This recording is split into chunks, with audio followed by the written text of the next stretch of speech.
छत्तीसगढ़ में इन दिनों पीएससी मामले को लेकर के विवाद देखा जा रहा है।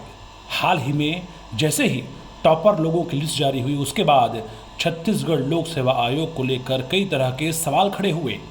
इस बीच जब सवाल खड़े हो रहे थे तो राज्य सरकार ने अपनी ओर से कहा कि इस मामले को लेकर के अगर भाजपा के पास कोई शिकायत है तो वो हम तक पहुंचाए या कोई अगर दस्तावेज है तो हमको दिखाएं। हम इस मामले को लेकर जांच करेंगे, किसी के साथ अन्याय नहीं किया जाएगा। मुख्यमंत्री भूपेश बघेल ने हाल ही में कहा था कि भारतीय जनता पार्टी के नेता इस मामले को लेकर केवल और केवल सियासत कर रहे हैं। उनका काम इस मामले को लेकर जांच आना नहीं है, बल्कि वो केवल राजनीति कर रहे हैं। अब ऐसे में मुख्यमंत्री भूपेश बघेल के बयान के बाद भारतीय जनता पार्टी ने इस मामले को लेकर के लगातार सवाल खड़ा किया। भारतीय जनता पार्टी ने कई तरह के संगीन आरोप प्रदेश की कांग्रेस सरकार पर लगाए। उसके बाद इस पूरे मामले को लेकर कांग्रेस ने प्रेस कॉन्फ्रेंस किया और कांग्रेस ने पूर्ववर्ती बीजेपी सरकार के समय चयनित बच्चों का लिस्ट भी बाकायदा जारी किया। ऐसे में इस पूरे मामले को लेकर के भाजपा के नेताओं ने गंभीर आरोप लगाए थे और सरकार ने भी काफी कुछ कहा था। अधिकारी, नेता, व्यापारी, इस वर्ग से जो संबंधित लोग हैं बड़ी संख्या में चयन हुआ है। इस संबंध में जो आम लोगों को लग रहा है कि कुछ न कुछ फेवरिज्म हुई है, भाई भतीजावाद हुआ है, निष्पक्षता पर प्रश्न चिन्ह लगा हुआ है। पब्लिक सर्विस कमीशन एक बहुत ही प्रतिष्ठित संस्था है और इसका मुख्य उद्देश्य ही है कि योग्य लोगों का, उम्मीदवारों का, अभ्यर्थियों का निष्पक्ष तरीका से चयन करना। और ये पूरे प्रदेश के युवा हैं जो बेरोजगार हैं बेचारे, उनकी निगाह इस पर रहती है। तो इस संबंध में मुख्यमंत्री को यह नहीं कहना चाहिए कि यह भाजपा का एजेंडा है या भाजपा आरोप लगा रही है। आप मुख्यमंत्री हैं, मुख्यमंत्री होने के नाते आपकी नैतिक जिम्मेदारी है कि न केवल निष्पक्षता बनी रहे, निष्पक्षता दिखना भी चाहिए। तो जितने ऐसे लोग हैं उनके आप जो है उनके प्रश्न पत्र हैं, उनके पेपर आंसर कॉपी हैं, उनके आप जांच कराइए और देखिए कि उनका निष्पक्षता पूर्वक उनका सिलेक्शन हुआ है कि नहीं हुआ है।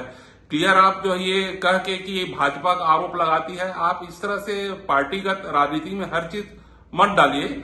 इसकी निष्पक्षता लोगों को महसूस हो। एक तरफ तो आप लोगों को बेरोजगारी भत्ता नहीं दे रहे हो, उसमें ऐसे ऐसे आपने पैरामीटर्स बना दिए हैं कि किसी को मिलते ही नहीं है, और उसके बाद ऊपर से जले में नमक छिड़के जैसे इस तरह से बात कर रहे हैं।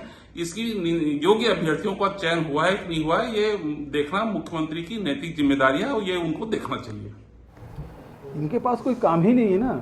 मतलब मैंने तो उस दिन भी मीडिया के सामने बोला कि नेता या पत्रकार या अधिकारी के बच्चे यदि सेलेक्ट होते हैं तो कोई अपराध नहीं है, उसकी योग्यता पर प्रश्न चिन्ह नहीं लगाना चाहिए और सार्वजनिक रूप से उन लोगों को मानसिक प्रताड़ना देने की कोशिश नहीं होनी चाहिए। दूसरी बात यह है, आपके पास कोई तथ्य है तो बताइए ना, हम तो जांच करने के तैयार हैं।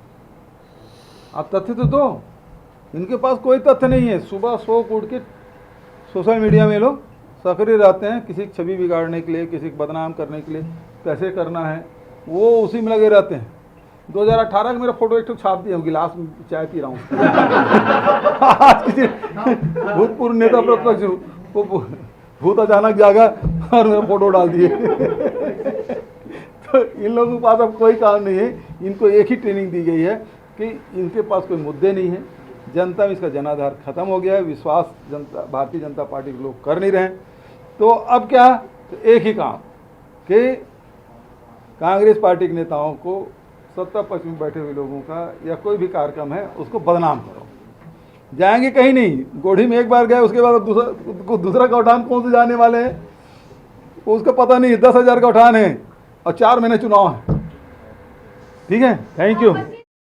पूरे विवाद के बीच अब सीजीपीएससी ने यह दावा किया है कि अब हर एक अभ्यर्थी को ओएमआर शीट दिखाया जाएगा। यानी कि किसी तरह का बवाल होने के बाद से इस बात को लेकर निर्णय लिया गया है कि बाकायदा सीजीपीएससी अभ्यर्थियों के अकाउंट में राज्य सेवा प्रारंभिक परीक्षा की ओएमआर शीट उपलब्ध कराएगा। इसका कोई शुल्क नहीं लिया जाएगा। ऐसे में इस पूरे मामले को लेकर के अब कहा जा रहा है कि ओएमआर शीट बताने के बाद हो सकता है इस मामले को लेकर राजनीति ना हो, साथ ही ये मामला अब उतना तूल पकड़ता